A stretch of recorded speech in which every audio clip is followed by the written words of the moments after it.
Je muse la santé avec cette satanée radio. Faut dire que ce temps minable n'arrange rien. La transmission n'arrive pas à passer les montagnes, ou alors... Je ne comprends pas un traître mot de ce que vous dites, Willard. Tout se passe à merveille, monsieur.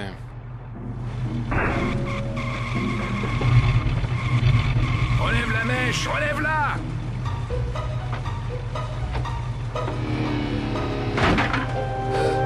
Coupe le moteur! Hé!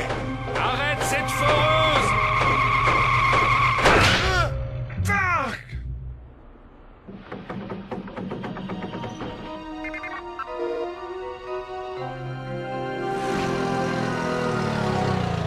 Vous feriez bien de venir voir le site numéro 2. Et je fais quoi, moi? Dégage le terrain. Une autre météorite? Non! Quelque chose de plus récent. Bon sang. Billy! Annule l'explosion, tu m'entends? Je t'interdis d'appuyer sur le détonateur, Billy! Quel gâchis!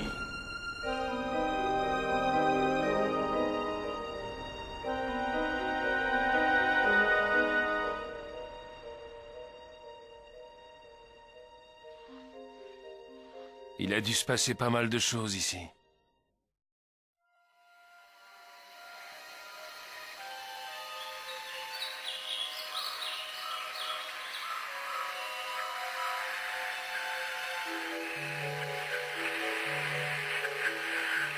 Tech 4 à Tech 5, tu me reçois Tech 5, Tech... Non!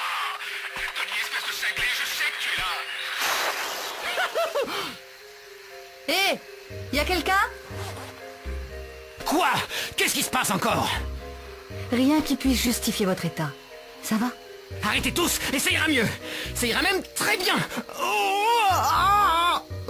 Arrêtez tous? Mais de qui parlez-vous? Mais vous tous, toujours à brailler, à marmonner dans ma tête, dans mon cerveau. Oui, bien sûr. Je ne sais pas qui vous êtes, mais je voudrais en savoir plus sur la statue Nfada. Elle se trouve dans le temple, là-haut. Vous parlez de ce truc vaudou? Je déteste la magie noire. Il ne s'agit pas de magie noire. Attendez, vous êtes seul ici? Non, il y a Randy et Rory. Randy et Rory, où ça? Qu'est-ce que vous faites ici? Eh bien, ils sont là-bas, dans le temple. Je leur avais dit de ne pas me provoquer. C'est de leur faute. Ils sont coincés sous une tonne de boue maintenant. Moi, je file avec le prochain bus. Cette jungle m'a assez empoisonné la vie. Je vous recommande d'en faire autant. Mais vous allez ignorer mon conseil, non? Vous ne me croirez pas si je vous dis que vous allez mourir. Exactement. Crever comme une bête.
Ne vous inquiétez pas, je n'ai rien à voir avec l'autre dégénéré. Mademoiselle?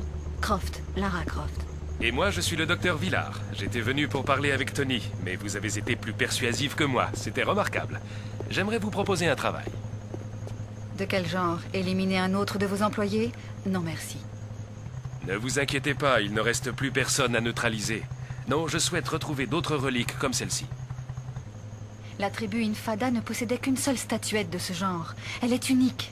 Et puis, que voulez-vous en faire? Je vais vous montrer. Elle ne vient pas d'Inde, mais d'une île dans l'Antarctique. En fait, il s'agit d'un morceau de météorite qui a été taillé par les Polynésiens lorsqu'ils vivaient là-bas, il y a très très longtemps. Vous voyez ça? C'est unique. Un matériau inconnu. Et comment est-ce arrivé ici? Né sur une mystérieuse planète, sculpté par des Polynésiens, volé par des explorateurs, nos recherches nous ont menés jusqu'à ceci. Le journal de bord d'un marin embarqué sur le Beagle lors de l'expédition de Charles Darwin. 14 août 1834. Ce voyage devient trop monotone pour continuer mon journal de bord. Mes aventures en mer sont loin d'être exaltantes.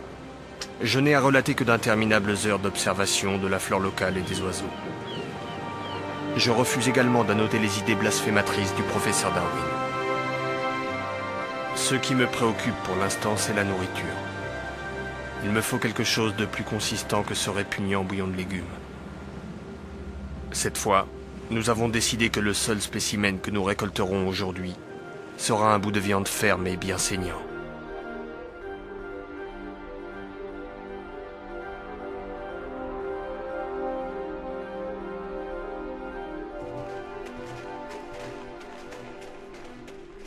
Il n'y a plus de neige. Les traces ont disparu. Continue donc, nous sommes tout proches.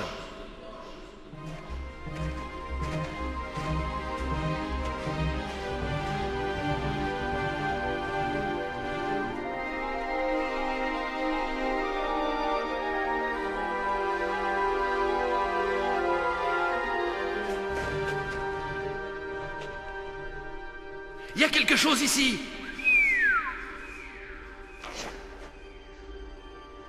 Regardez!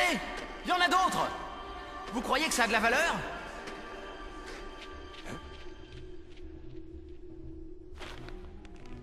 Trop tard! Il n'y en a que 4! Tu n'en auras pas! Paul!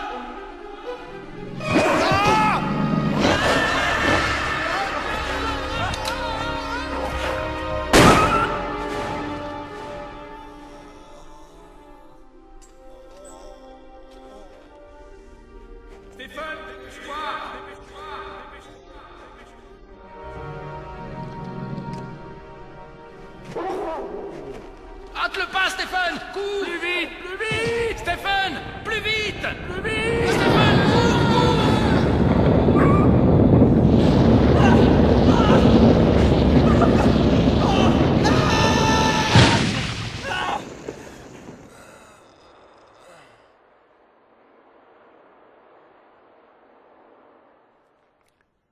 Nous sommes bien d'accord. Pas un mot au professeur. Il nous enverrait chasser cette maudite créature pour la ramener à Londres. Paul est tombé dans une crevasse. C'est compris? C'est d'accord, Stéphane. Amen. Stephen fut le seul survivant des 4 marins. Quand il rentra en Angleterre, il vendit immédiatement la pierre maudite, qui avait, selon lui, causé la mort de tous ses amis. Il y a une relique ici, en Inde, une autre dans le Pacifique Sud, et la dernière se trouve dans le Nevada. C'est faisable.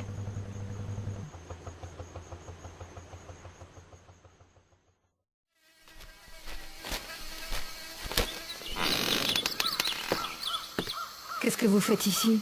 n'approchez pas. Vous n'êtes pas blessé ou malade au moins. Rien de tout ça. Tant mieux. Je dois faire attention. Les microbes, c'est pas bon pour moi. Oh, je comprends. Que vous est-il arrivé? Je me suis réveillé dans la jungle avec un de ces types en train de me bouffer la jambe. Un cannibale? Je ne crois pas qu'ils aiment manger des êtres vivants. Il faisait nuit. Je n'ai pas pu lui mettre la main dessus. Alors je ne suis sûr de rien. Il y a quelque chose de terrifiant dans cette jungle. Notre avion s'est écrasé dans les montagnes. Chaque nuit, plusieurs de mes hommes disparaissaient. D'autres s'enfuyaient terrifiés. Puis, ceci est arrivé. Alors j'ai amené mes gars sur la côte en pensant que ce serait plus sûr. Mais on est tombé sur ces voraces qui nous offrent en sacrifice à leur divinité. Mais moi, on dirait que je ne suis pas inscrit au menu. Peut-être vous réserve-t-il pour le dessert. Il préfère sans doute la chair mûre. Vous croyez? Écoutez, on ferait mieux de filer d'ici. Connaissez-vous le chemin qu'emprunte la tribu pour traverser le marais? Sur quelle pierre marche-t-il? Oui, je connais ce passage. Mais moi, je reste ici. Avec cette blessure, aller dans les marécages, ce serait la gangrène assurée. Je préfère encore être le plat de résistance de ces sauvages. Si vous voyez un de mes gars encore vivant, dirigez-le vers la côte nord. C'est le seul moyen de s'en sortir. Comptez sur moi.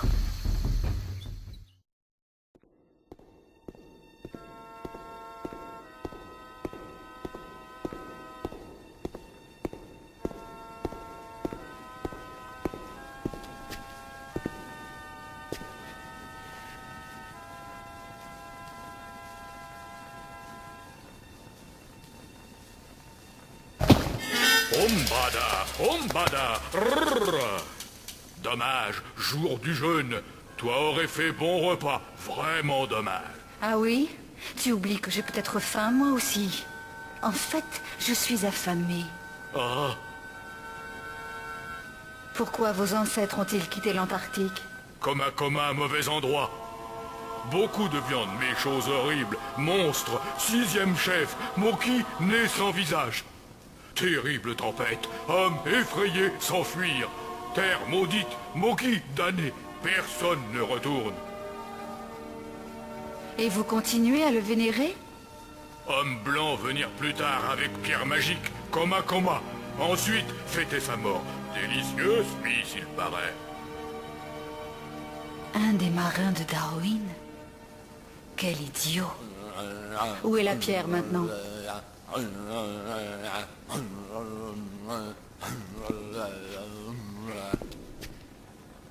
Celui qui te mange, très chanceux. Toi bien enrobé. Eh, pas tant que ça. Je suis au régime.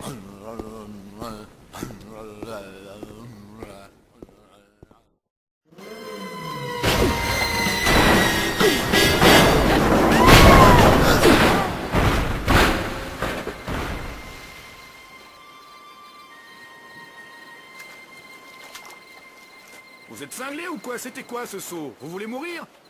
Allez, on l'embarque. Elle ne ressemble pas trop aux autres fanatiques. C'est peut-être une terroriste écolo.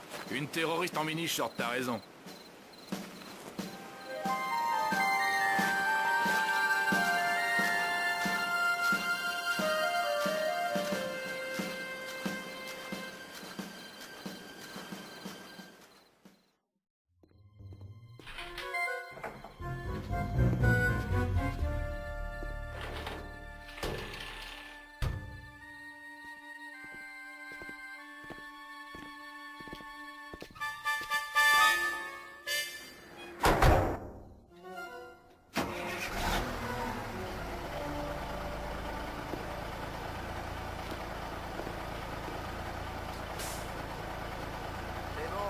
Ok, à plus.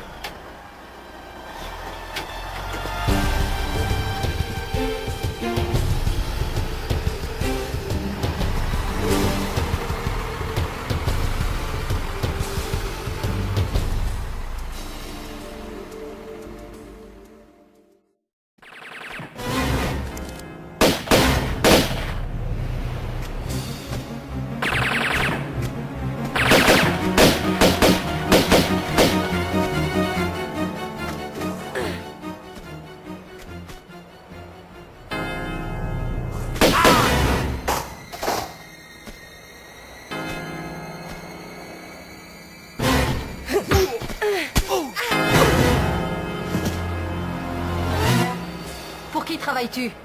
Comment? Tu as très bien entendu. Non, je vous assure. Mais qu'est-ce que vous dites? Je répète, qui est ton employeur? Ah! Mademoiselle Sophia Legg. Qui est-ce? Qu'est-ce qu'elle fait? Je sais pas. Vraiment, j'en sais rien. J'élimine juste les gens, pour elle. Ce ne sont pas les remords qui t'étouffent, visiblement. Bah non. Ça fait des années que je fais ça pour elle. Comme mon père et mon grand-père, d'ailleurs. Ah oui? Quel âge a cette demoiselle Legg? Je sais pas, autour de la trentaine, je suppose. Je vois. Ouais, et pour certains contrats comme vous, on a une prime. J'en suis flattée. Je crois qu'après vous, je pourrais même prendre ma retraite. Dans ce cas, tu devrais faire attention. Pauvre cloche. Profite bien de ta retraite.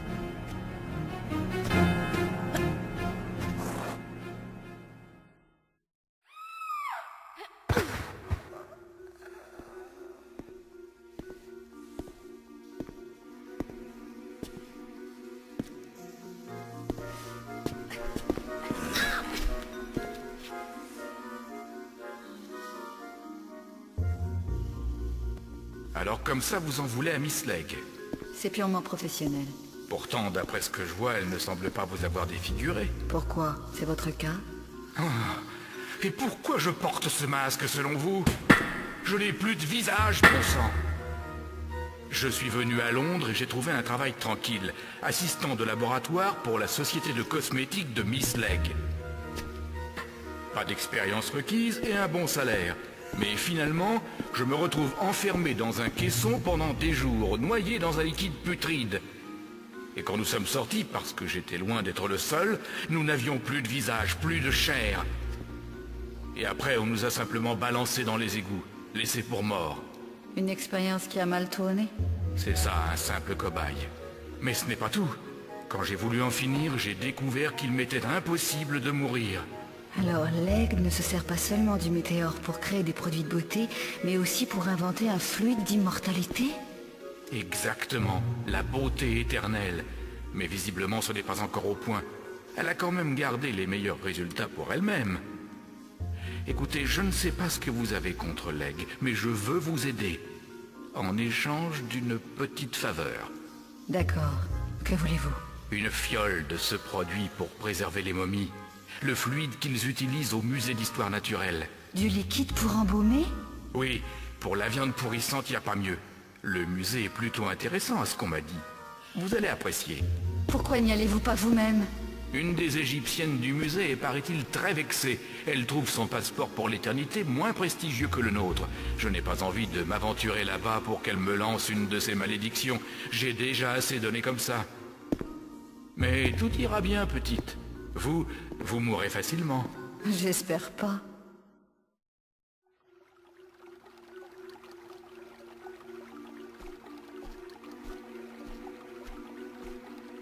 Mademoiselle Croft, je suppose que vous avez décidé de signer? Signer quoi? Votre contrat chez nous. Vous comprenez, votre style de vie représente l'image idéale pour mes produits de beauté. Réfléchissez. Vous n'auriez plus à porter ces affreux pistolets. Non, mais j'aurais sans doute un affreux visage, à en juger par vos dernières expériences. Mais quoi? Oh oui, et ils sont toujours vivants. On ne peut plus vivants même. Tout ce que je veux, c'est la relique. Bien sûr, oui. Dans une autre vie. Je ne serai pas si patiente.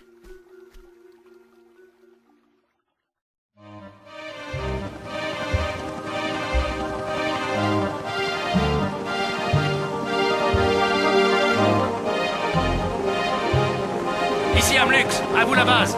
À vous la base. Répondez. Rien à faire, mon vieux. Il faut qu'on descende. Ça devient intenable.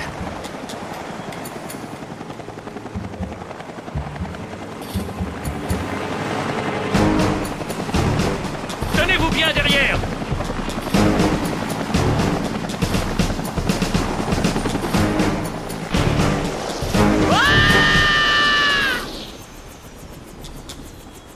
Waouh! C'était terrifiant, hein?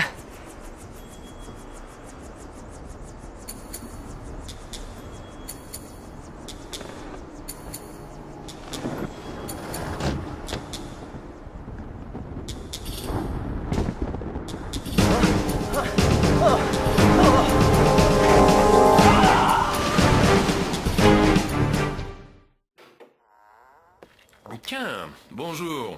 Entrez, mettez-vous à l'aise. Je n'en ai pas pour longtemps. À l'aise? Seigneur, je viens de croiser un homme insecte. Fascinant, n'est-ce pas? Mais c'était un de vos employés. C'est exact. Un biologiste moléculaire. Son propre cas l'aurait intéressé. Grâce à cette matière, les gènes qui contrôlent les caractères héréditaires se multiplient. Mais cette conséquence n'est qu'une infime partie de ce que nous pouvons tirer de ce matériau. Vous n'avez vu que le résultat d'une simple exposition au cratère de la météorite. De formidables capacités sont encore à découvrir au cœur même du noyau. Avec ces reliques auxquelles vous tenez tant, je pourrais... Mais la situation vous échappe complètement. Il n'est pas question de créer des mutants, il s'agit d'une accélération totale de l'évolution. Un laboratoire à l'échelle planétaire au service d'une nouvelle race d'hommes. Mais tout le monde n'a pas envie d'être un rat de laboratoire avec ou sans troisième œil. C'est bien dommage. On a tâtonné trop longtemps. Mais l'heure, mon heure est venue. Les Polynésiens se sont enfuis bêtement, les marins stupides de Darwin n'ont rien compris, faisant ironiquement passer le grand naturaliste à côté d'une partie cruciale de l'espèce humaine. Mais moi, je ne laisserai rien passer. J'ai la clé du savoir et les pierres. Vous m'êtes tombé dessus en Inde, et vous m'avez envoyé retrouver ces reliques. Vous m'avez ensuite amené ici pour écouter votre délire mégalomaniaque. Votre heure est venue, en effet, mais c'est celle de tirer votre révérence. C'est ce que vous croyez.